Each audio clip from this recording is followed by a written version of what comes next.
Headline के प्रायोजक है BMH के मसाले, अच्छी सेहत के लिए जरूर, जो है स्वाद में भरपूर। नमस्कार, स्वागत है आपका बिहार न्यूज में और इस वक्त के बुलेटिन के साथ मैं हूं आकांक्षा। बढ़ते अब खबरों की ओर। नॉर्थ बिहार हार्टिकल्चर सोसाइटी के तत्वाधान में आज दरभंगा के चंद्रधारी संग्रहालय स्थित थीमेटिक पार्क में पुलवामा में आतंकी हमले में शहीद हुए वीर जवानों की स्मृति में वृक्षारोपण कार्यक्रम का आयोजन किया गया। मुख्य अतिथि के तौर पर पहुंचे दरभंगा के जिलाधिकारी त्यागराजन ने वृक्षारोपण करते हुए कहा कि पुलवामा में हुए घटना बहुत ही दुखद घटना है और उन जवानों को एक सम्मान के तौर पर इस कार्यक्रम को आयोजित किया गया है। स्वागत करती हूँ। आज ये कार्यक्रम जो है हम लोग ने सर इससे बात करेंगे ना। हाँ, फिर आएंगे, फिर आके हम लोग करेंगे।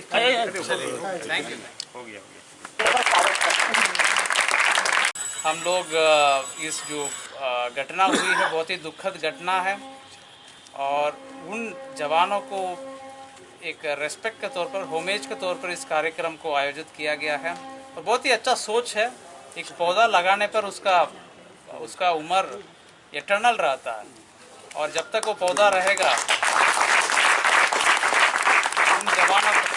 उन जवानों का नाम याद रहे। दरभंगा के नागेंद्र झा महिला कॉलेज में बीएड की परीक्षा देने आई छात्रा उस वक्त फूट फूट कर रोने लगी जब नागेंद्र झा महिला कॉलेज की मजिस्ट्रेट ने एक छात्रा को परीक्षा हॉल के अंदर जूती पहनकर प्रवेश करते देख नाराज हो गई और छात्रा का बाल खींचकर बाहर निकालते हुए पिटाई करने लगी, जिसके बाद कॉलेज प्रशासन ने मामले में हस्तक्षेप करते हुए मामले को शांत किया। वहीं परीक्षा के बाद पीड़िता ने इसकी शिकायत अपने भाई को किया, जिसके बाद दोनों भाई बहन ने इसकी लिखित शिकायत लहरियासराय थाना में की है।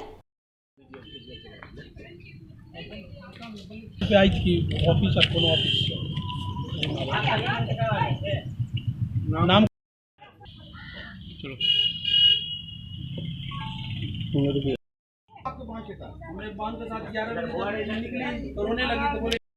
बीएड का हमको जूती के बारे में कुछ मालूम नहीं था कि यहाँ जूती अलाउ या नहीं, हम ध्यान भी नहीं दिए। इससे पहले हम अपना एग्जाम दिए थे ना RPF में, उसमें जूती अलाउ था तो हम वही समझे क्या जूती पहन के अलाउ है, तो हम रूम में चल गए थे पहन के। तो मैम को बोल देना चाहिए ना कि जूती खोल देने के लिए बोल देना चाहिए।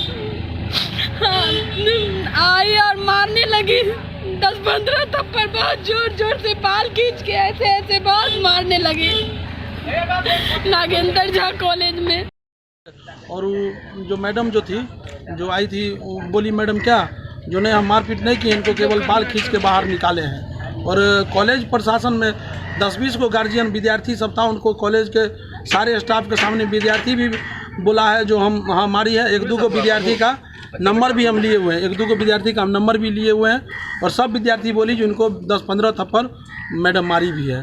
पिछले 5 मार्च को सोसराय थाना इलाके में एक 5 वर्षीय मासूम के साथ दुष्कर्म की वारदात को अंजाम देने वाले आरोपी को पुलिस ने खुदागंज थाना इलाके से बोरीडी गांव से गिरफ्तार कर लिया है। सदर DSP इमरान परवेज ने बताया कि घटना के बाद इलाके के CCTV फुटेज के आधार पर आरोपी की पहचान की गई थी। दुष्कर्म की घटना को अंजाम देने के बाद वो मोहल्ले से फरार हो गया था।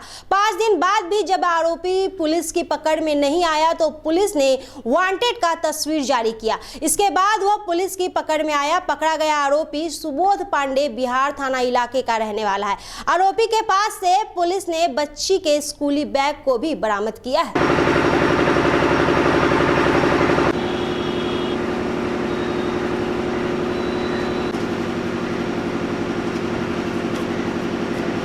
जो CCTV फुटेज में उसकी निशानदेही पर पहचानी गई और उसकी लगातार गिरफ्तारी करने के लिए प्रयास किया जा रहा था। इसी संदर्भ में जो है कि खुदागंज के बोरीडी गांव से उसको हमारी पुलिस ने तत्परता दिखाते हुए उसे गिरफ्तार कर लिया। हाजीपुर में संपत्ति के झगड़े में सौतेले चाचा ने भतीजे को जिंदा जलाया। चाचा ने दोस्तों के साथ मिलकर पहले जबरन पेट्रोल पिलाया, फिर शरीर पर पेट्रोल छिड़क दी। गंभीर रूप से घायल युवक को हाजीपुर सदर अस्पताल में भर्ती कराया गया है, जहां उसकी हालत गंभीर बनी हुई है। पुलिस ने मामला दर्ज कर लिया है। वहीं घटना के बाद सभी आरोपी फरार हैं। ये पूरी घटना राजधानी पटना से सटे हाजीपुर की है। तो 11 बजे खाना उना खा कर सो गए। 12 बजे आया, 2 उधर से पैर पकड़ा, 2 इधर से हाथ पकड़ा, मुँह में घुसरुआ पार के पेट्रोल क्या पेट्रोल छिड़क? हाँ, मुँह पिया या मुँह से वो पिया नहीं रहता ना, तो हम कुल्ला ऐसे करते तो हमको मुँह में आग नहीं लगता, सोच के उसमें पियाया हुआ था। कौन लोग किया ये लोग? राकेश पासवान। कौन है ये? को शाम को झगड़ा हुआ, उसी समय धमकी दिया था कि रात में तुमको पता चला देंगे। तो 4 आदमी मिलके सोए हुए थे, तो 4 आदमी मिलके राकेश कुमार नाम का मुंह में पेट्रोल डाल दिया और शरीर पर छिड़क दिया और माचिस मार दिया, जिससे उसका शकल जो है, चेहरा, गर्दन, दोनों हाथ के पंजा जल गया है।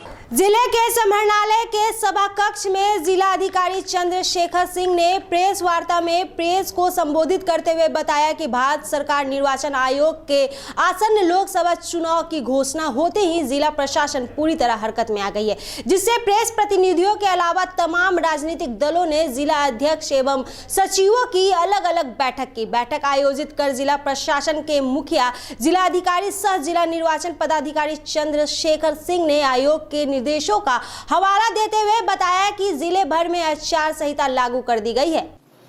इसके अलावा घर घर जाकर मतदाताओं के निर्वाचन से संकल्प पत्र वितरित कर संग्रह करने का भी लक्ष्य है। साथ ही सभी मतदाताओं को 1 सप्ताह पूर्व लक्ष्य है कि उनका वोटर स्लिप उपलब्ध करा दिया जाए, ताकि उनको जानकारी हो जाए कि उनको कहाँ मतदान है। इसके अतिरिक्त इस जिले में या राज्य में या देश में एक टोल फ्री नंबर कार्यरत है 1950। कार्रवाई करने हेतु या उसका हम लोग इस पे रोक लगा सके, इसके लिए आदेश दिया गया है। इसके अलावा बॉर्डर सीलिंग पॉइंट्स भी चिन्हित किए गए हैं, जो कि हमारे पोल के दिन में हम लोग कार्यरत करेंगे। जिस दिन हमारे यहाँ पे इलेक्शन होगा वो अभी डेट क्लियर हो जाएगा आपको थोड़ी देर में कि किस दिन समस्तीपुर टोटल 7 चरणों में बिहार में चुनाव होना है। तो हमारे जो भी लोकसभा सीट है हमारे जिला में वो किस चरण में आती है वो अभी थोड़ी देर में आपको क्लियर हो जाएगा।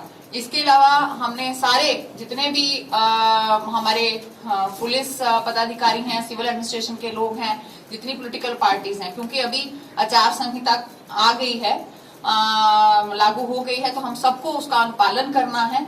तो समस्तीपुर जिले के बरौनी रेलखंड के नाजिरगंज स्टेशन पर कटिहार समस्तीपुर पैसेंजर ट्रेन से उतर रही एक महिला 3 बच्चे के साथ गरीब रथ सुपरफास्ट एक्सप्रेस ट्रेन के चपेट में आ गई, जिससे महिला और उसके 2 बच्चे बुरी तरह घायल हो गए हैं। एक बच्ची सुरक्षित है। वहीं सभी को आनन फानन में फर्स्ट एड करने के बाद एम्बुलेंस से सदर अस्पताल समस्तीपुर लाया गया, जहां सभी का इलाज चल रहा है।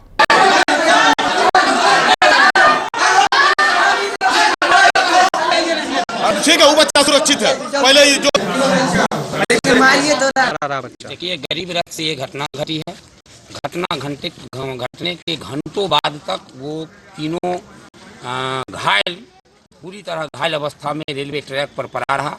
स्टेशन मास्टर के द्वारा इस पर कोई एंट्री नहीं लिया गया। घंटों बाद, ग्रामीण के प्रेशर के बाद, घंटों बाद इसको इन लोगों ने जो है सो इसको एम्बुलेंस को फोन किया गया, ग्रामीण के प्रेशर के बाद कि भाई एम्बुलेंस को बुलाइए, पीड़िता मर जाएगी। काफ़ी मशक्कत के बाद इन लोगों ने इस तरह एम्बुलेंस को बुलाने का काम किया और उसके बाद उसको भेजा गया।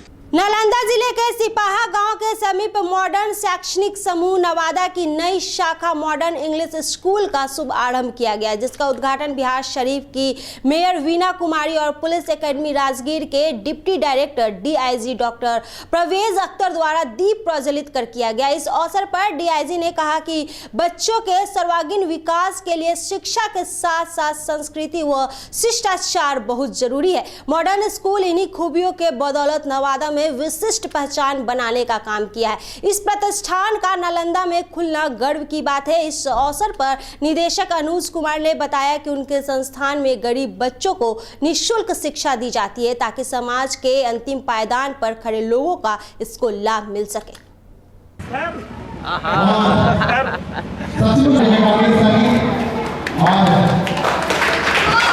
शिक्षा का दीप जलेगा, जोरदार तालियां।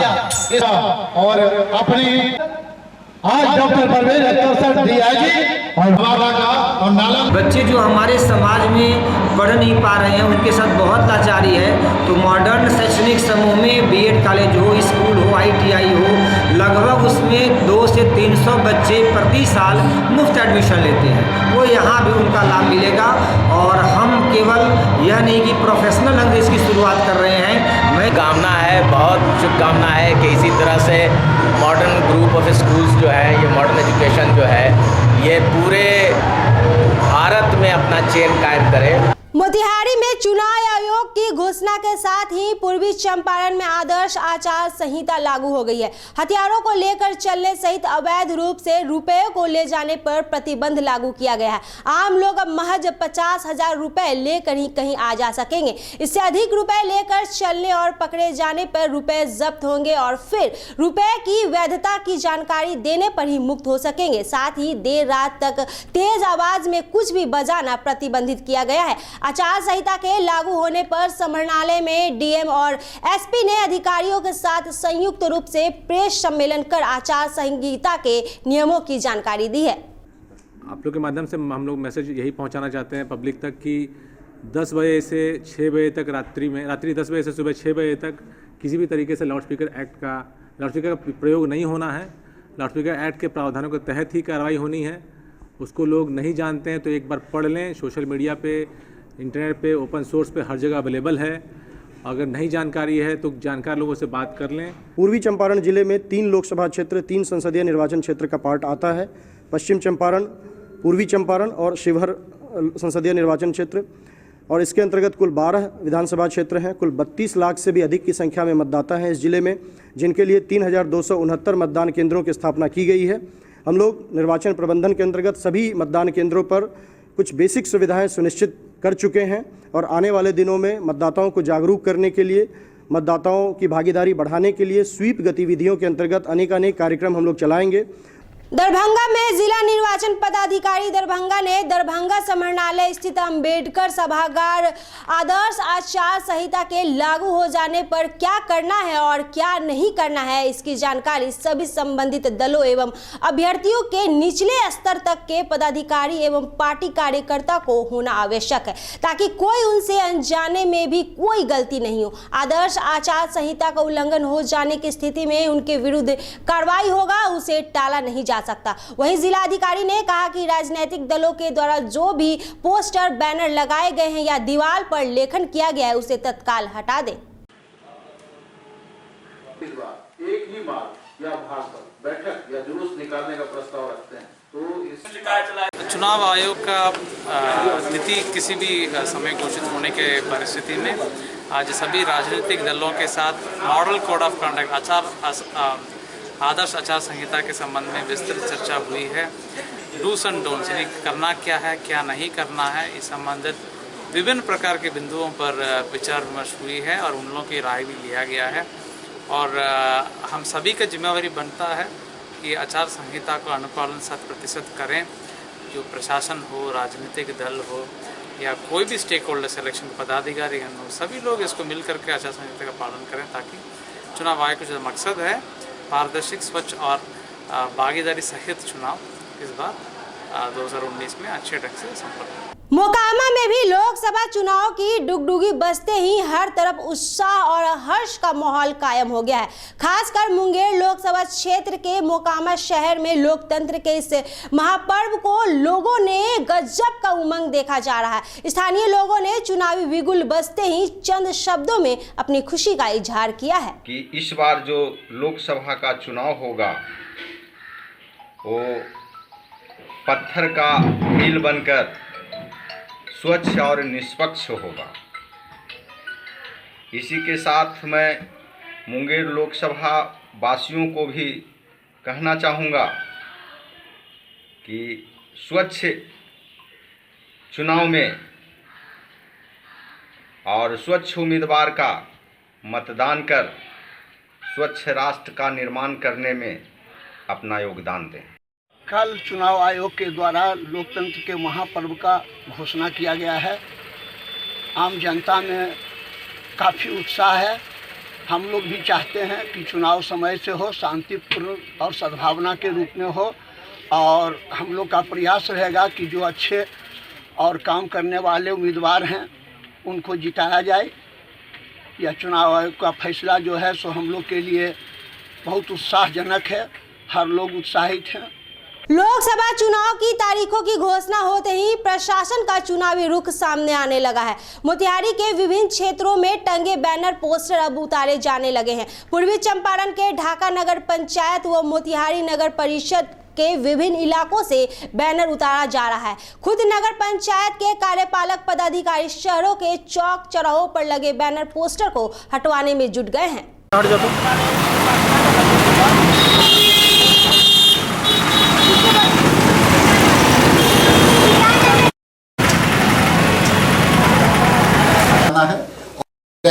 उनको लाइन में आगे लगा करके मतदान की व्यवस्था की जा रही है। महिलाओं में जो खास तौर से प्रेग्नेंट हैं या बुजुर्ग हैं लगाई जाएगी, और यदि भीड़ सामान्य रूप से हो तो 2 महिला पे 1 पुरुष को मतदान की अनुमति दी जाती है। और प्रेजाइडिंग ऑफिसर, क्योंकि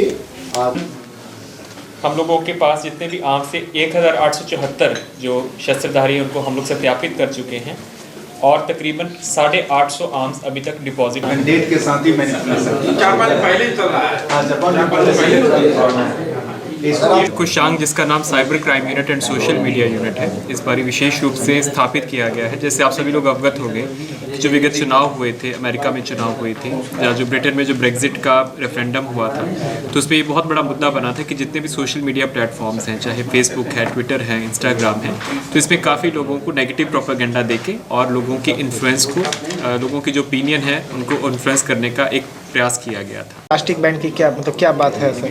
हजार्डस मटेरियल जो इन्वायरमेंट के लिए हजार्डस मटेरियल है, उनको प्रचार सामग्री के रूप में या प्रचार में उपयोग लाए जाने पर रोक लगाया गया है। इसके साथ जो भी प्रोहिबिटेड आइटम्स हैं उसका उपयोग भी प्रचार में नहीं किया जाना है। खास खबरों में फिलहाल इतना ही। बने रहिए बिहार न्यूज के साथ। मुझे दीजिए इजाजत। नमस्कार।